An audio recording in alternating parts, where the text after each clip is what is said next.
Shalom Bapak Ibu Saudara sekalian, hari ini saya mengucap syukur bisa sharing di doa di altar ini, dan saya percaya kita akan diberkati oleh Tuhan. Hari ini saya akan bahas tentang fear versus faith, ketakutan versus iman ya. Jadi saya akan bahas tentang dua hal ini yang begitu penting dalam kehidupan kita. So, saya akan bahas pertama tentang ketakutan, yaitu fear. Firman Tuhan katakan di 2 Timotius 1 ayat 7, sebab Allah memberikan kepada kita bukan roh ketakutan, melainkan roh yang membangkitkan kekuatan, kasih, dan ketertiban. Jadi yang perlu kita ketahui bahwa bukan Tuhan yang memberikan ketakutan itu, atau kecemasan, atau kekhawatiran, atau ketidaktenangan di dalam kehidupan kita. Bukan Tuhan. Tetapi yang Tuhan berikan kepada kita adalah roh yang membangkitkan kekuatan, kasih, dan ketertiban. Yang percaya katakan amin. Ya. Jadi kita tahu bahwa kata jangan takut di dalam Alkitab itu ada sebanyak 365 kali. Dan Tuhan mau mengingatkan kita bahwa setiap hari dalam kehidupan kita, kita tidak boleh takut. Jangan takut. Itu sangat penting dalam kehidupan kita. Kita nggak boleh takut dengan keadaan dunia ini. Kita nggak boleh takut ketika BBM sudah naik ya, harga-harga barang akan naik. Ya. Jadi kita mau belajar, kita jangan takut, kita serahkan semuanya kepada Tuhan, bahwa Tuhan bisa mengatur segala sesuatunya. Yang berikutnya, firman Tuhan juga di Ulangan 31 ayat 6 mengatakan, kuatkan dan teguhkanlah hati. Janganlah takut dan janganlah gemetar karena mereka, sebab Tuhan Allahmu dialah yang berjalan menyertai engkau, ia tidak akan membiarkan engkau dan tidak akan membiarkan engkau atau meninggalkan engkau. Di sini Tuhan memberikan pesan kepada kita bahwa sekali lagi saya katakan bahwa jangan takut, jangan gemetar, kata Tuhan. Yang pertama Tuhan katakan janjinya adalah Tuhan akan menyertai engkau. Tuhan tidak akan membiarkan engkau. Tuhan tidak akan meninggalkan engkau. Ini sangat penting bahwa keadaan dunia ini sangat tidak menentu. Makanya kita nggak boleh takut di dalam kehidupan kita. Amin. Tuhan bisa melakukan segala cara untuk kita bisa tenang walaupun itu dalam badai ya. Oke, sekarang apa ketakutan manusia zaman now? Jadi apa ketakutan kita akhir-akhir ini di tahun 2022 ini? Saya menulis takut kehabisan paket internetnya. Jadi kalau kita kehabisan internet itu sangat panik sekali karena kita tidak bisa menghubungi seseorang lewat WhatsApp, lewat media sosial dan lain sebagainya. Kita nggak bisa eksis juga kalau nggak ada internet. Jadi kita biasanya isi pakai internet sebulan sekali ya. Kalau habis, wah itu sangat berbahaya. Panik biasanya ya, kalau kehabisan internet. Yang berikutnya, takut COVID-19. Nah, ini ada begitu banyak orang yang takut dengan COVID juga ya, takut mati, uangnya dicuci. Intinya takutnya berlebih ke apa? Kelebihan. Jadi berlebihan maksudnya. Ada begitu banyak orang takut yang berlebihan sehingga makan eh, makan dibuka itunya, dibuka maskernya terus makan tutup lagi. Jadi kayak seperti itu. Ada orang uangnya di setiap dipakai dicuci dulu, sudah itu dijemur dan lain sebagainya. Ada orang ketakutannya berkelebihan. Dia takut mati ya. Kemudian takut ketinggalan atau kehilangan handphone. Jadi handphone itu bisa dikatakan di mana hartamu berada di situ hatimu ada ya. Jadi kalau kita ketinggalan handphone itu sangat berbahaya sekali kalau sekarang. Karena dalam handphone ada mobile banking. Jadi orang bisa curi bukan hanya handphone kita juga, orang juga bisa curi uang kita di situ. Jadi handphone ini ketakutan kita yang harus kita jaga ya. Takut kehilangan handphone atau ketinggalan. Takut tentang inflasi ya. Yang sudah saya bahas tentang inflasi, itu kenaikan barang, kenaikan BBM, kenaikan cabai, kenaikan telur, dan lain sebagainya. Ada begitu banyak barang-barang naik karena inflasi sangat tinggi sekali. Dan ada begitu banyak pasti ibu-ibu yang sangat ketakutan. Berikutnya, takut kalau tidak bisa akses di media sosial. Ya, jadi setiap kegiatan kita itu kebanyakan kita mengakses sebelum makan foto dulu ya kan, bukan doa dulu tapi foto dulu. Kegiatan apapun ke gereja, kegiatan setiap hari orang gatal kalau tidak eksis di media sosial ya. Takut kalau rumput tetangga lebih hijau. Nah, ini kalau orang beli mobil pengen juga beli mobil. Kalau orang beli motor baru pengen juga beli motor baru. Takut kalah saing dengan orang lain seperti itu ya. Takut juga penampilan nggak menarik di mata orang lain. Ini juga biasanya apa namanya saling saingan ya. Intinya penampilan sangat penting, jadi takut juga. Takut tidak bisa bayar pay later. Nah, ini dia. Cicilan, pinjol. Nah, ini dia. Sangat berbahaya sekali ini ya. Bayar pay later, cicilan, pinjol. Tidak ada begitu banyak orang yang pinjam uang, tetapi susah untuk bayar. Jadi takut kalau bunganya terlalu tinggi juga, tidak bisa bayar, dan lain sebagainya. Nah, yang terakhir adalah takut akan masa depan. Jadi, inilah ketakutan-ketakutan manusia zaman now ya. Ketakutan-ketakutan manusia zaman now. Jadi, kita harus, firman Tuhan katakan, jangan takut, jangan gemetar. Ini janji Tuhan, yaitu adalah Tuhan akan menyertai engkau, Tuhan tidak akan membiarkan engkau dan tidak akan meninggalkan engkau. Jadi, yang harus kita tanamkan dalam diri kita bahwa Tuhan tidak memberikan roh ketakutan, melainkan roh yang memberikan kekuatan, kasih, dan ketertiban. Itu yang harus kita ingat, bukan kita ingat adalah roh ketakutan. Amin. Sekarang kita bahas tentang faith, ya faith, yaitu iman.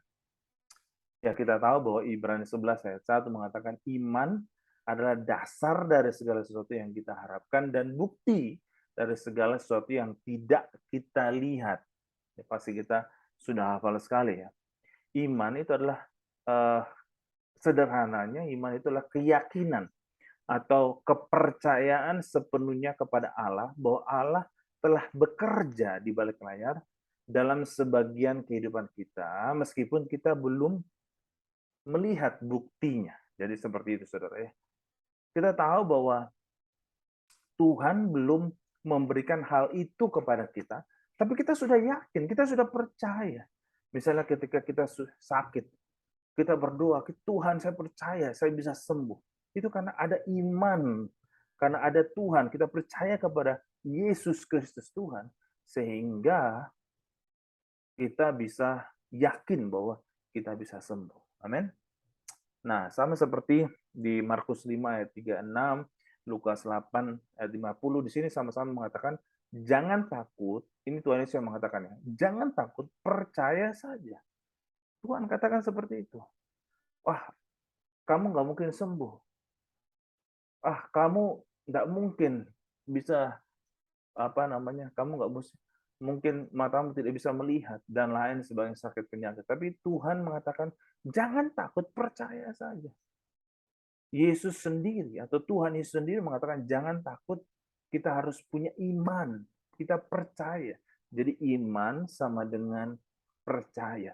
Iman sama dengan yakin bahwa Tuhan bekerja di dalam kehidupan kita. Firman Tuhan katakan di Roma 8 ayat 28, Allah turut bekerja dalam segala perkara untuk mendatangkan kebaikan bagi orang yang mengasihi Dia. Jadi Tuhan sudah Tuhan sudah mengambil bagiannya itu melakukan mujizat di dalam kehidupan kita. Amin. Jadi iman itu menghasilkan apa? Saudara? Kita tahu pasti ya.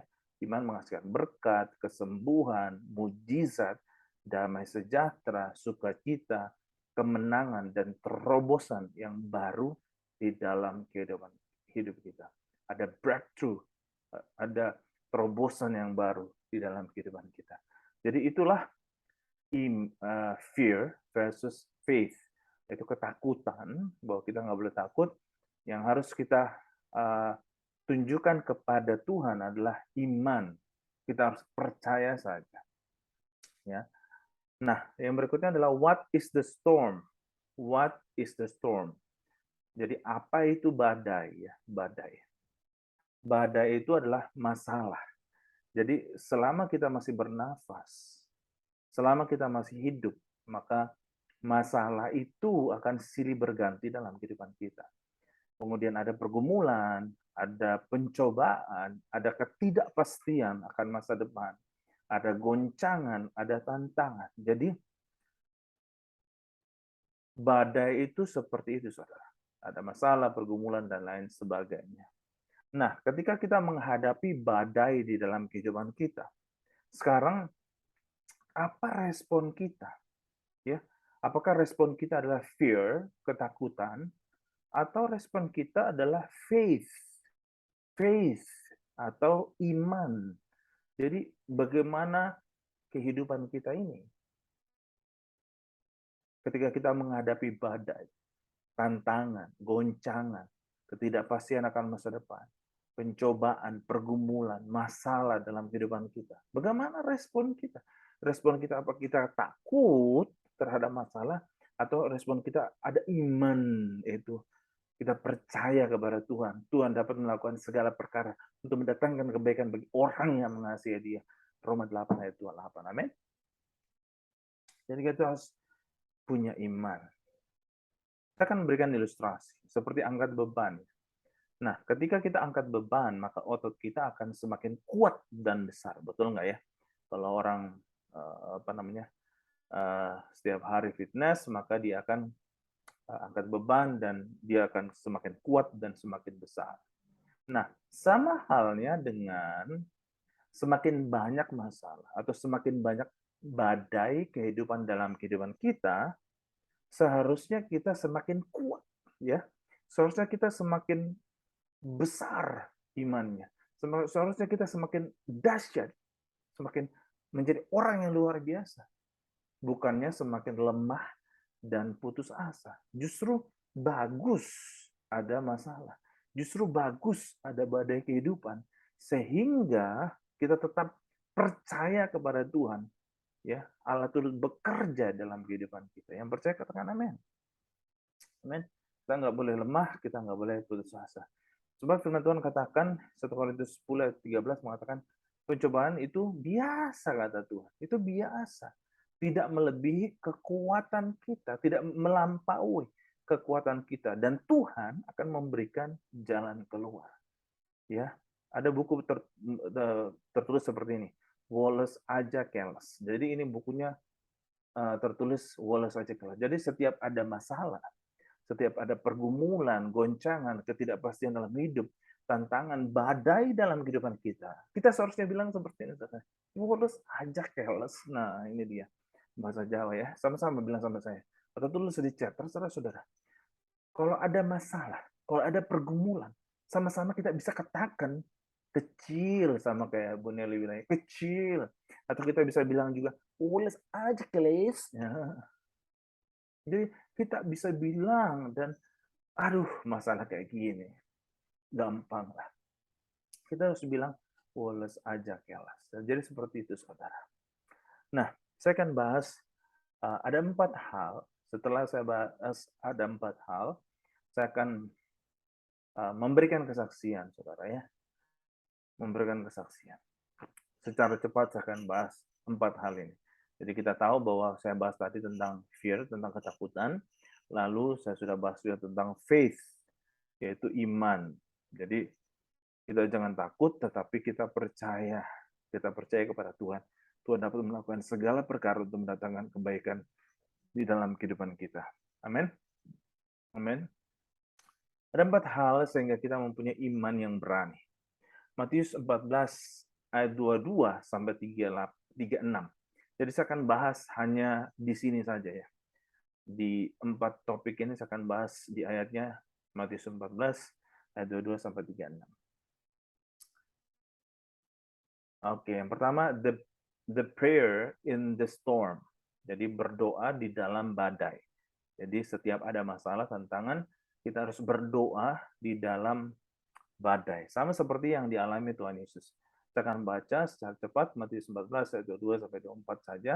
Sesudah itu Yesus segera memerintahkan murid-muridnya naik ke perahu dan mendelik ke seberang. Sementara itu ia menyuruh orang banyak pulang. Dan setelah orang banyak itu disuruhnya pulang, Yesus naik ke bukit apa? Untuk berdoa seorang diri. Ketika hari sudah malam, ia sendirian di situ. Perahu murid-muridnya sudah beberapa mil jauhnya dari pantai dan diombang-ambingkan gelombang karena angin syakal. Jadi kita tahu bahwa Tuhan berdoa seorang diri, lalu murid-muridnya terkena badai syakal ya. Nah, jadi ketika kita menghadapi badai kehidupan, kita harus berdoa. Sama halnya seperti handphone. Handphone setiap hari itu pasti akan lowbat dan kita akan cas. Jadi handphone itu setiap hari yang wajarnya kita cas sekali atau 2 kali dalam sehari ya. Sama juga dalam kehidupan kita, kita harus punya hubungan pribadi dengan Tuhan. Itu sangat penting. Apakah kita berdoa, baca Alkitab, mau ibadah harian, mau saat teduh, silakan. Senyamannya saudara saja, sehingga saudara bisa sehingga saudara bisa mempunyai hubungan pribadi dengan Tuhan. Itu sangat penting, saudara. Berikutnya firman Tuhan katakan bahwa jadi iman timbul dari pendengaran oleh firman Tuhan. Jadi ini sangat penting dalam kehidupan kita, yaitu mempunyai hubungan pribadi dengan Tuhan. Sehingga ketika kita membaca Alkitab atau mendengar kebenaran firman Tuhan, maka iman kita timbul. Kepercayaan, keyakinan kita kepada Tuhan akan timbul. Dan kita percaya bahwa akan terjadi mujizat dalam kehidupan kita. Next. Yang kedua, the Messiah who comes. Jadi Yesus yang datang. Ini Yesus yang datang ya. Matius 14 ayat 25 sampai 27. Kira-kira jam 3 malam datanglah Yesus kepada mereka. Datanglah Yesus kepada mereka berjalan di atas air. Ketika murid-muridnya melihat dia berjalan di atas air, mereka terkejut dan berseru, "Itu hantu!" Lalu berteriak-teriaklah karena takut. Jadi mereka kira itu hantu dan berteriak karena takut. Tetapi segera Yesus berkata kepada mereka, "Tenanglah." Nah, ini kata kuncinya. Tenanglah. Aku ini. Jangan takut. Nah, itu dia. Nah, kita lihat ciri-ciri orang takut. Ciri-ciri orang takut itu apa? Bingung, ya kan? Khawatir, cemas, lalu gelisah, stres, tidak tentram, tidak tenang, lalu bimbang. Itu adalah orang-orang yang ciri-ciri orang takut ya. Jadi mereka bingung itu Tuhan atau hantu, hantu atau Tuhan, Tuhan atau hantu. Jadi dibalik-balik aja ya. Tetapi firman Tuhan katakan tenanglah. Nah, itu kata kuncinya ya. Nah, firman Tuhan katakan, "Marilah kepadaku semua yang letih, lesuh, berbeban berat, aku akan memberikan kelegaan kepadamu." Jadi kalau kita takut, kita datang, Yesus datang dalam kehidupan kita. Setiap orang yang letih, lesu, berbeban berat, aku akan memberikan kelegaan, ketenangan di dalam kehidupanmu. Ada damai sejahtera dalam kehidupanmu. Ada sukacita dalam kehidupanmu. sehingga kamu tidak takut, kamu tidak cemas, ya. Kita harus datang kepada Yesus karena Yesus mau juga datang kepada kita. Yang percaya katakan amin. Itu yang kedua, saudara ya. Yang ketiga, walking with Jesus in faith. Walking with Jesus in faith. Kita baca ayatnya, ayat 28 sampai 33. Lalu Petrus berseru dan menjawab dia, Tuhan, apabila engkau itu, suruhlah aku datang kepadamu berjalan di atas air. Kata Yesus, datanglah. Wah, disuruh datang. Maka Petrus turun dari perahu dan berjalan di atas air mendapatkan Yesus. Tetapi ketika dirasanya tiupan angin, takutlah ia dan mulai tenggelam lalu berteriak, Tuhan, tolonglah aku. Nah, itu dia. Ayat 31, segera Yesus mengulurkan tangannya, memegang dia dan berkata, Hai, orang yang kurang percaya. Nah, ini kurang iman ya. Mengapa engkau bimbang? Nah, lalu mereka naik ke perahu dan angin pun redahlah. Dan orang-orang yang ada di perahu menyembah dia katanya, sesungguhnya engkau anak Allah. Nah, ini dia. Jadi kita berjalan bersama Yesus itu pasti ada tantangan. Ada tantangan. Hidup kita harus berbeda. Hidup orang beriman harus berbeda dengan orang yang tidak mengenal Tuhan. Ya, intinya kita tidak boleh sama dengan orang yang tidak mengenal Tuhan. Apakah upah kita ketika kita berbaik dengan orang yang berbaik, melakukan kebaikan dalam kehidupan kita? Apakah beda kita dengan orang-orang yang tidak mengenal Tuhan? Ya, jadi kita harus mempunyai perbedaan. Ya, kita harus berbeda dengan orang-orang yang tidak mengenal Tuhan. Kita harus jujur, kita harus hidup apa adanya, kita harus hidup menjadi berkat buat orang lain dan lain sebagainya, saudara. Yang keempat, the faith of the crowd. The faith of the crowd. Jadi iman orang banyak. Iman orang banyak. Firman Tuhan katakan, ayat 34 sampai 36, setibanya di seberang mereka mendarat di Genesaret. Ketika Yesus dikenal oleh orang-orang di tempat itu, mereka memberitakannya ke seluruh daerah itu. Maka semua orang yang sakit dibawa kepadanya. Ayat 36, mereka memohon supaya diperkenankan menjamah jubahnya, dan semua orang yang menjamahnya menjadi sembuh. Jadi ketika mereka tahu bahwa ada Yesus, mereka mau menjamah Yesus, dan mereka percaya, dan terjadi kesembuhan, saudara. Ya, dan kita percaya ketika ada iman, maka pasti ada kesembuhan terjadi.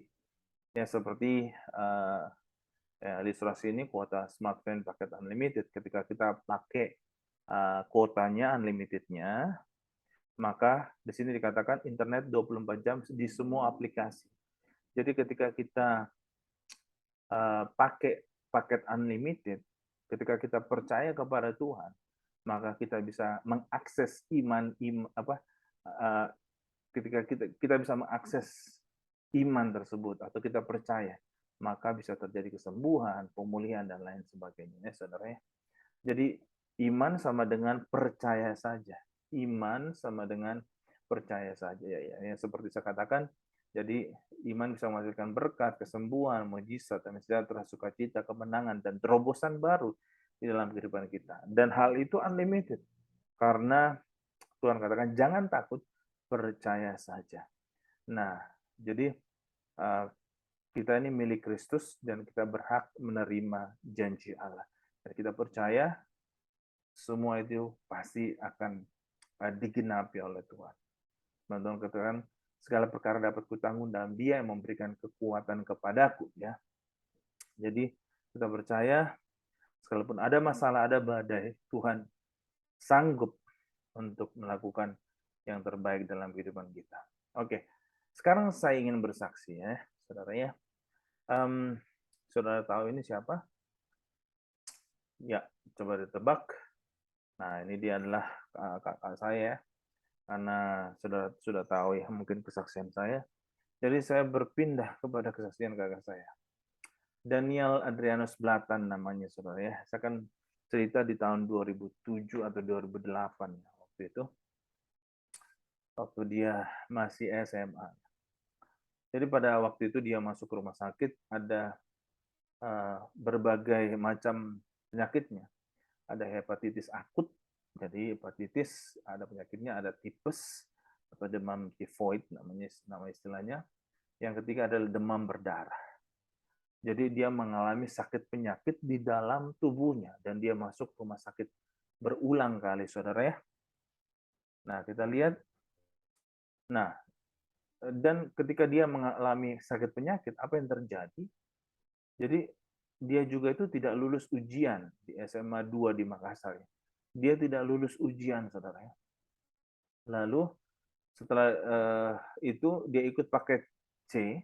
Kalau orang tidak lulus ya, SMA pasti ikut paket C. Dan apa yang terjadi? Tidak lulus juga. Bayangkan, dalam dirinya sakit, di luarnya gagal, di luarnya gagal. Nah, berikutnya adalah pada saat itu juga keadaannya adalah bapak saya ya, atau orang tua saya sudah meninggal pada waktu itu. Jadi baru-baru meninggal juga ya kejadian ini. Jadi Daniel yang dia rasakannya adalah dia sakit penyakit, di luar dia gagal, dan di pikirannya orang tua meninggal. Bayangkan, itu betapa stresnya dia, betapa takutnya dia akan masa depan. Nah, kita lihat apa ketakutan apa yang dirasakan oleh Daniel, yaitu takut, frustasi, stres, putus asa, hilang pengharapan, dan pernah saya tanya juga dia pengen bunuh diri karena stres ya.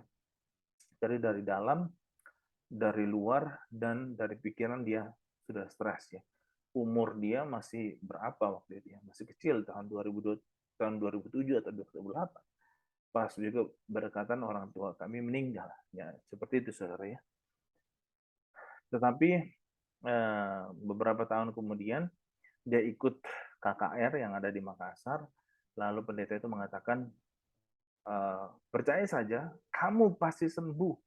Dan bukan saya menyembuhkan kamu, bukan saya pendeta yang menyembuhkan kamu, tapi Tuhan Yesus sendiri yang menyembuhkan kamu.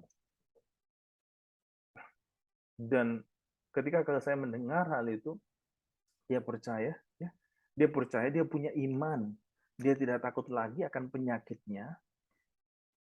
Perlahan-lahan Tuhan memulihkan dia, ya, perlahan-lahan Tuhan menyembuhkan dia ya. Jadi ketika dia donor darah, ini dia belum periksa ya, dia donor darah sebulan kemudian ya, dia donor darah dan ternyata dia bisa donor darah. Jadi kalau orang punya penyakit itu bisa-bisa dia nggak bisa donor darah. Ketika itu dia donor darah. Sudah itu dia cek lagi beberapa minggu kemudian, ternyata sakit yang dia alami itu sembuh semua. 100% sembuh. Dan yang berikutnya, dia lulus juga ketika dia ikut paket C yang kedua kalinya, dia lulus. Jadi satu persatu Tuhan pulihkan ya, satu persatu Tuhan pulihkan. Dan adanya yang bernama John Blatan ini mengajak dia ke gereja MDC ya saudaranya. Saya ajak untuk ikut DK ya, lalu dibaptis dan ikut hidup berjemaat juga ya. Jadi dia dibaptis oleh Pastor Roni, kemudian dia bertemu private juga ya sama ada namanya Ita. Jadi mereka berdua dikasih ikut DK, kemudian dibaptis, lalu ikut HB. Lalu modal dari dia ikut DK dan HB, tahu nggak saudara? Ini yang menakjubkan, dari dulu dia guru ya. Daniel bisa mengajar sekolah SMP dan SMA. Jadi 5 sekolah di Makassar dia ngajar. Modalnya ketika dia datang melamar, yaitu dia membawa sertifikat DK dan HB. Bayangkan, DK dan HB bisa mengajar guru agama dia ya. Luar biasa sekali, saudara. Padahal dia dulu SMA aja nggak lulus ya. SMA aja nggak waktu itu sampai ujian beberapa kali baru dia bisa lulus. Ini sampai dia bisa mengajar 5 sekolah. Dan ngajarnya itu ngajar agama, saudara ya. Tuhan bisa membuat mujizat. Dan di kampusnya dia membangun roh kris di kampusnya, lalu dia bisa buat acara Natal atau Paskah, dia bisa sharing dan memberitakan firman Tuhan di kampus di Makassar. Lalu dia juga di MDC, dia sebagai pengajar dasar Kristen. Jadi hidupnya berubah ya 360 derajat. Dia berubah karena dia mengenal Tuhan, dia percaya, dia sudah tidak takut lagi kan ada Tuhan di dalam kehidupan. Ini luar biasa sekali. Jadi dia sudah luluskan S1-nya, sarjana ekonomi, S2-nya magister manajemen, semuanya di Makassar. Dan ini dia sekarang dia punya 1 istrinya dan 2 anak saudaranya. Dan puji Tuhan, Tuhan memulihkan kehidupannya dia. Kita tahu tadi kehidupan dia kacau sekali, pengen bunuh diri, frustasi dan lain sebagainya. Tapi dari ketakutan itu karena dia percaya kepada Tuhan, dia mengenal Tuhan, hidupnya diubahkan. Ayat yang terakhir, pencuri datang hanya untuk mencuri, membunuh dan membinasakan. Bayangkan saudara. Jadi ketakutan itu bisa mencuri, ketakutan itu bisa iblis datang dan mencuri, membunuh dan membinasakan. Tetapi ketika dia mengenal Tuhan, dia percaya kepada Tuhan, aku datang supaya mereka mempunyai hidup dan mempunyainya dalam segala kelimpahan. Bayangkan kalau dia tidak mengenal Tuhan, dia tidak percaya kepada Tuhan. Ada pendeta mengatakan bahwa penyakitmu bisa sembuh, hidupmu bisa dipulihkan. Tetapi Daniel ini ketika dia mendengar khotbah tersebut, dia percaya dalam hatinya dan hidupnya bisa dirubahkan oleh Tuhan. Itu semua karena kasih setia Tuhan. Firman Tuhan katakan, saya ulang lagi, Roma 8 ayat 28 mengatakan Allah turut bekerja dalam segala perkara untuk mendatangkan kebaikan dalam kehidupan kita bagi orang yang mengasihi Dia. Jadi Tuhan turut campur dalam kehidupan Daniel sehingga hidupnya bisa dipulihkan karena dia mengenal Tuhan, dia tidak takut kepada masalah tersebut. Jadi respon kita terhadap masalah apa? Respon kita harusnya kita harus bersukacita karena Tuhan selalu ada bersama-sama dengan kita. Amin. Saya ulang sekali lagi, ada 4 hal sehingga kita mempunyai iman yang berani, yaitu berdoa di dalam badai, kemudian Yesus datang untuk memberikan kelegaan kepada kita, ketenangan dalam kehidupan kita. Yang ketiga, yaitu kita berjalan bersama Yesus di dalam iman. Setiap hari kita harus hidup kita harus berbeda dengan orang yang tidak mengenal Tuhan. Yang keempat adalah iman orang banyak. Ketika kita mendengar Yesus, maka ada iman, dan iman menghasilkan kesembuhan, pemulihan di dalam kehidupan kita. Amin. Saya percaya semua kita diberkati oleh Tuhan, oleh kebenaran firman Tuhan, dan saya percaya kehidupan kita akan menjadi berkat buat banyak orang. Kita nggak boleh takut, kita nggak boleh cemas, kita nggak